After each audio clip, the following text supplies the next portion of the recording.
Right, so we're in Batley. I'm actually filming for my toy channel, so please check that out. But we've been here before.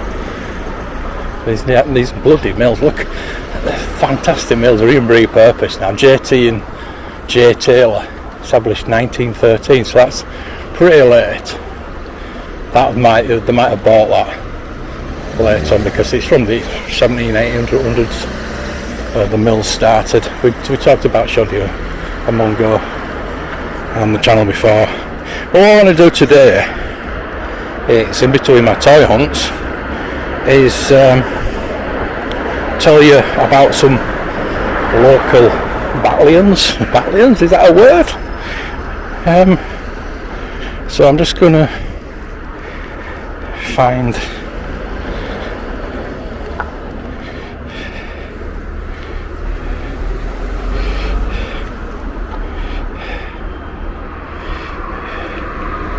celebrated people from the Batley history group. So we've got Gail Thackeray, born in Batley in 1964. She's a former model, actress and an adult magazine publisher, and was in the adult industry as an entrepreneur. She grew up in Hanging Heaton, which is on the outskirts of Batley. Can we call it Batley? I suppose we can. And went on to attend the Batley Girls Grammar School. Her father was an entrepreneur who died when Gail was only 7, and her mother worked as a pharmacist at Boots. So I don't think Boots is still there. I'm assuming it's Boots in Batley.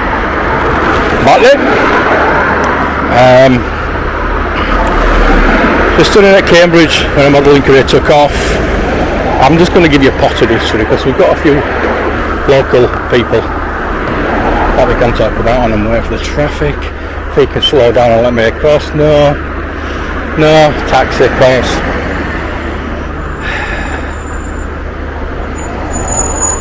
You know, and I can't get across now because of the traffic coming over there, you know.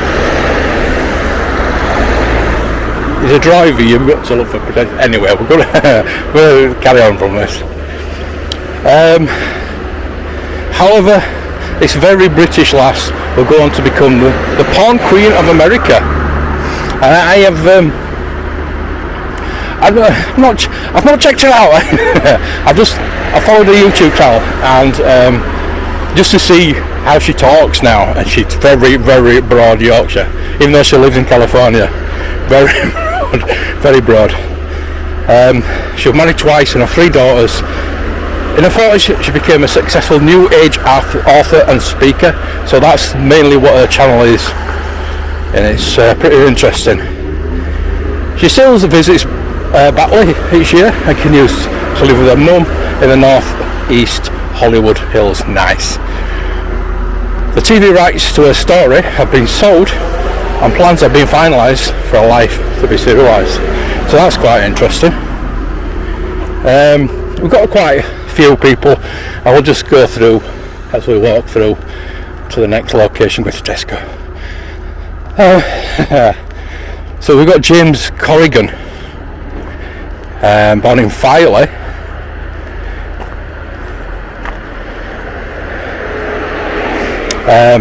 But if any man could lay claim to have put Batley on the worldwide map, then it would be James Corrigan. Hailing from a fairground family of note in the northeast coast of England, young James' first influence figure was his grandfather, Joseph Corrigan. Ironically, perhaps the one town the family never even enjoyed visiting was Batley. It was Batley that James's great-grandfather had never been. Batley that James's great-grandfather had been killed in a pub brawl. Immediately thereafter, the entire family became teetotal and took to their word James would never drink.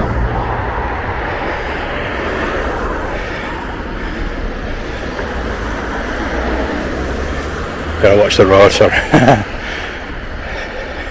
However, it was in Batley where, whilst the family were in Batley, James met and fell in love with the local girl Betty Winpenny. Despite objections to his family background, the couple were married in Hanging Eaton, Parish Church, 1949. At this point, James grew up at the fairground work, gave up his fairground work and started anew at the age of 24. The couple will soon take the decision to emigrate to Canada, and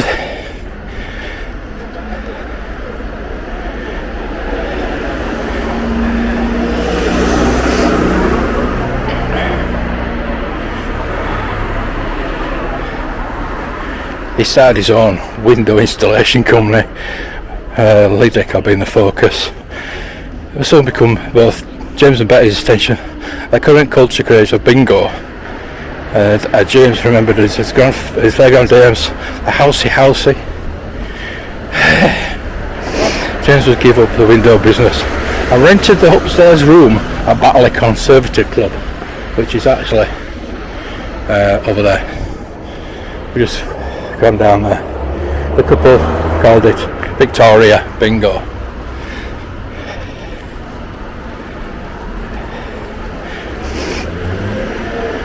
The rest would be the who's who of every nation of the world start going on to perform in a club at James' vision.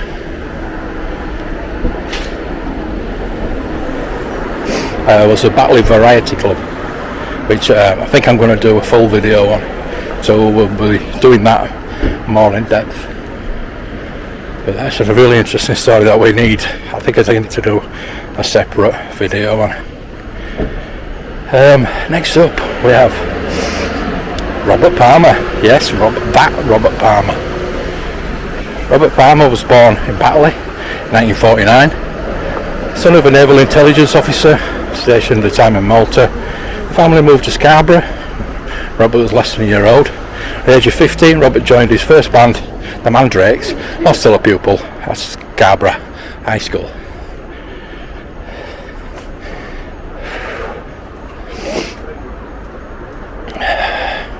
So we've been up here before. There's a town hall.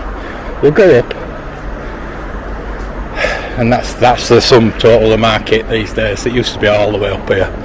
We'll go up here, have another look at the town hall, in case you missed that before. His first major break came with the departure of the singer, Jess Rodden, from the band, the Alan Brown set in 1969, after which Robert was invited to London to sing on their single, God, I nearly ran in the post then, Gypsy Girl.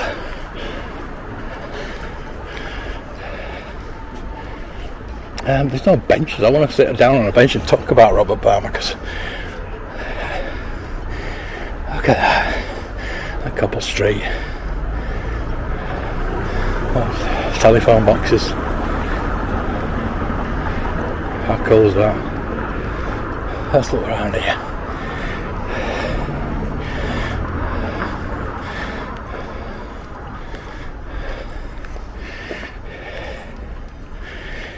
He went on to record the vocals for a subsequent album.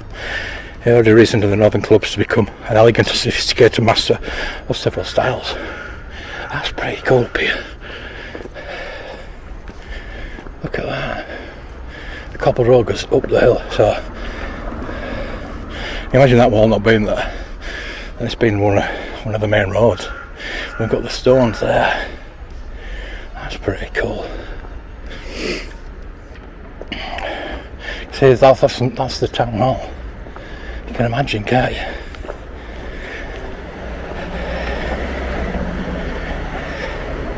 Palmer signed a solo deal with Ireland in 1974. In the first part of his career, he fared rather unsuccessfully.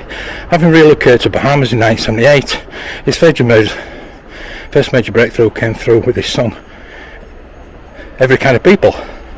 He followed up the latter year by Bad Case of Loving You, which was a huge Billboard success in the US. The weather's lovely, isn't it? Oh, there's a bench here. I'll sit down for a bit. There's the blue plaques and the stone was. We've been there before, but it's just nice to come back. We'll just finish Robert Palmer's story because it's quite interesting.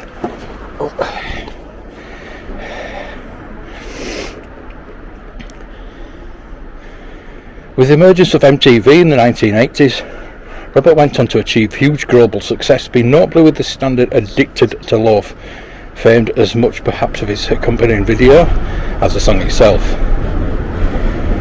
He went on to front the supergroup The Power Station, along with members of Duran Duran and Nile Rodgers of Chic. The hit singles kept on coming, and in 1993, Robert relocated with his wife to Switzerland. The couple would divorce the same year. That's a shame. In the mid-1990s, the hits began to dry up, and Robert released a hugely successful Greatest Hits album, as well as reprising his role for a second Power Station album. Robert sadly died in 2003 while making a documentary about his career with Yorkshire Television.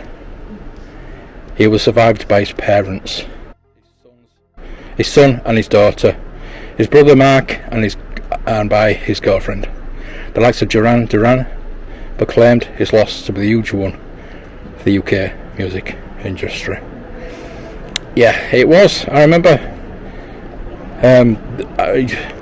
The big thing is that Robert Palmer came from Batley, and it was just so good. So there we go. Just a few famous people. I mean, Sammy King. We can talk about Sammy King. Sammy King talking about music. Born Alan Toohig in Batley Car, Sammy King would go to perform the area's best-known songwriters and one of the most beloved performers. Sammy attended St Joseph's School, Batley Car, before going on to St Bede's Grammar School in Bradford. A talented footballer who seemed destined to become a professional, he suffered from a career-ending hip injury, which prevented him from completing his studies. Maybe it was a twist of cool fate that Sammy ever showed. Maybe it was a twist of cruel fate that had Sammy enter show business completely by accident. Things happen for a reason, don't they? Sammy began to write songs and perform in a skiffle group with his brother Brian before going to the Voltaires. This gave him far greater exposure. The Voltaires went on to support many acts. Sorry about the noise, it's like cobble streets. They should really not have people driving up here, to be honest with you. Where was I? As a regular performer in our legendary Batley Variety Club, Batley Variety Club again, we're going to talk about that. Sammy would get on to meet and perform on stage with many of the established stars, as well as working as a duo with his friend Bill Clark. That he suggested that Sammy would let Roy Orbison have a listen to a handful of songs he had written. To his astonishment, a month later, Orbison's manager informed Sammy that a song he had written, Penny Arcade, would be his next single. Although it was only a minor hit for Orbison in the UK, the track went on to become a smash hit worldwide, especially in Australia and New Zealand, where the song kept none other than the Beatles for the #1 spot in their respective charts. Penny Arcade has become something of a Batley anthem in its own right. Local people are proud that his celebrated song was written by one of their own. Sammy re-recorded the song. Sammy has now retired from performing and has enjoyed something of a renaissance with the fans of Glasgow Giants Rangers adopting Penny Arcade as their terrorist anthem. Oh, I didn't know that. Sammy re-recorded the song and improved it hit in Scotland. All proceeds of the single going to his favourite charity, the Erskine Hospital for Wounded Men and Women. Wounded servicemen and women. Sammy continues to live locally with his wife Linda. So if you're watching, Sammy, it'd be nice to meet you.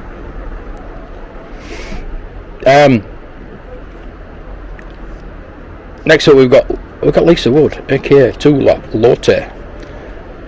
Lisa Wood, known by a pen name, Tula Lotte, is an English comic book artist. She's perhaps best known for illustrating Supreme Blue Rose, written by Warren Ellis for Image Comics. Lisa was adopted as a very young child, grew up in Batley, She suffered from dyslexia and went on to attend Dewsbury College, the University of Bradford, where she studied arts and design. Lisa's love of comics started when she was a young girl during weekly visits to a second-hand stall on Batley Market down there. There we go, is that Batley Market there? Okay. Yeah, it's a bit smaller than it was back then. I mean, it's never been big, but yeah, it was big than two stalls. Where her father would give her 20p to pick up 5 comics. In 2007, Lisa founded the annual Thought Bubble Festival to promote comic books to the general public. I'm sorry about the bloody traffic. Why is it so busy? I think I moaned about that last time.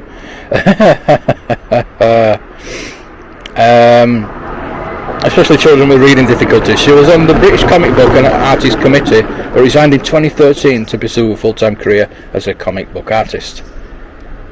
Her first comic was Daredevil and X-Men, Judge Anderson and the Return of the Jedi Weekly. Nice. Has all become firm favourites with comic book fans. Lisa's Thought Bubble Festival has become the UK's largest annual sequential arts festival.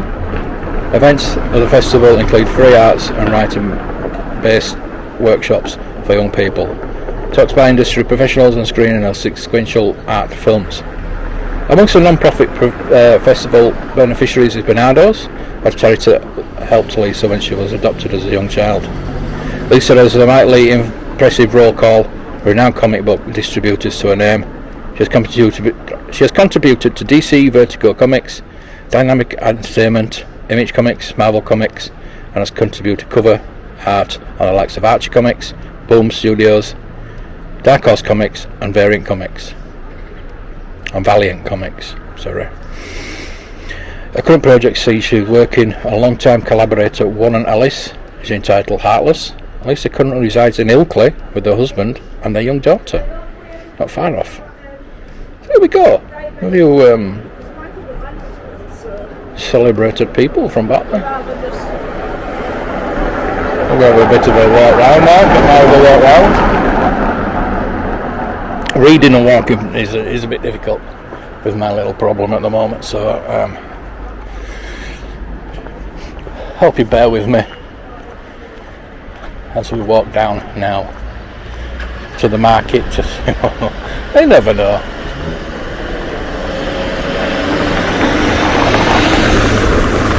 Surely this road could be cut off, like, not as the through. Yes, use it as the car park, but it should be cut off at the top. People are cutting through, obviously.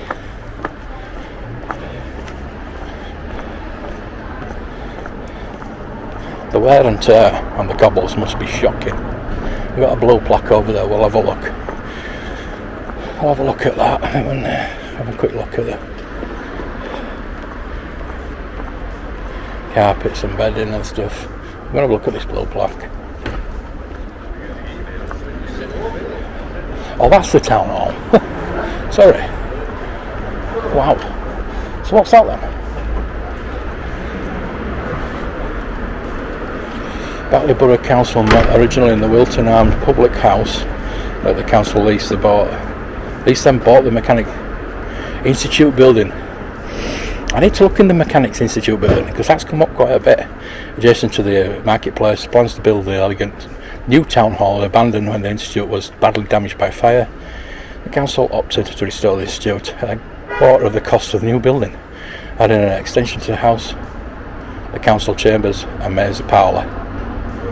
The restored building was opened amid scenes of great rejoicing in July 1905. Great rejoicing, everybody got pissed.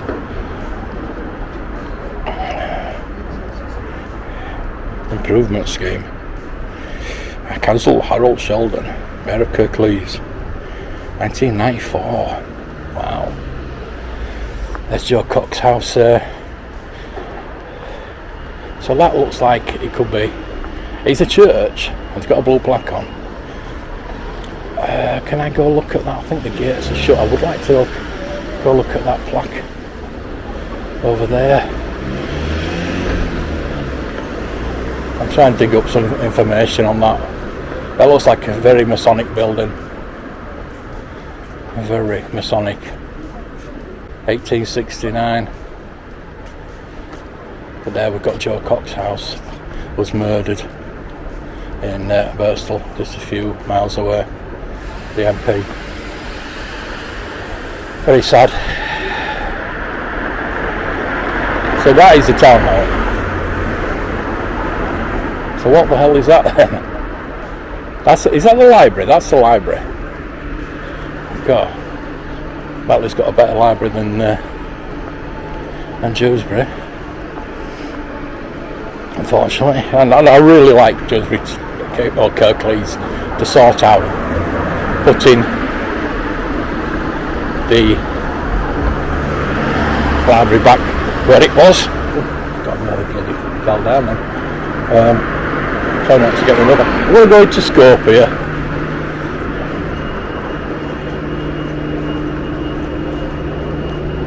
I'm going to Scope.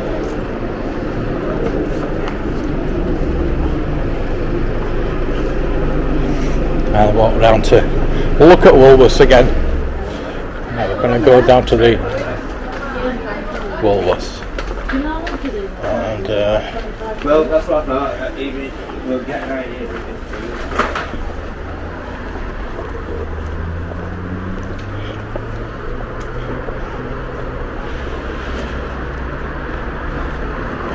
there's another Chinese shop down here as well, so we're going into Tesco's. I think you can go across the thing in Mabuba now.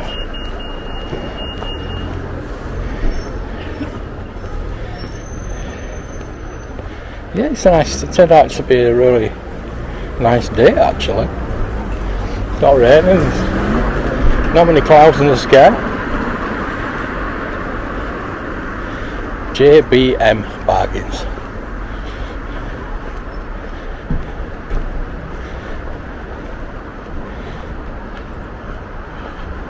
Now I won't tell you the history of the Woolworths. I've already done it, but yeah, it's amazing that it's down. It's only one light strip. It's not that far. Shelters there, but it's kind of one end of town, isn't it? Not in the middle. Don't know what I'm talking about, but I mean, look at that. Look at that. Beautiful. Beautiful building. Still got the pillars, still got the windows. Still got the tiles. Yep. Oh no, this stone laid by Austin Stephen Burton, 1939. Ooh. I wonder if that's pre-war or post-war. Right then.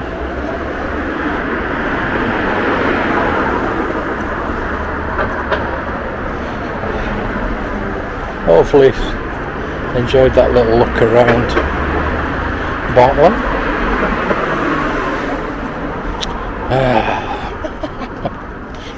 Look at it.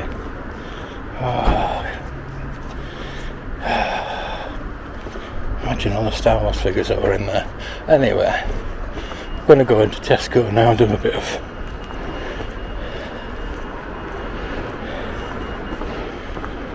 shopping. No, well, maybe a bit. We're going to do some toy hunting.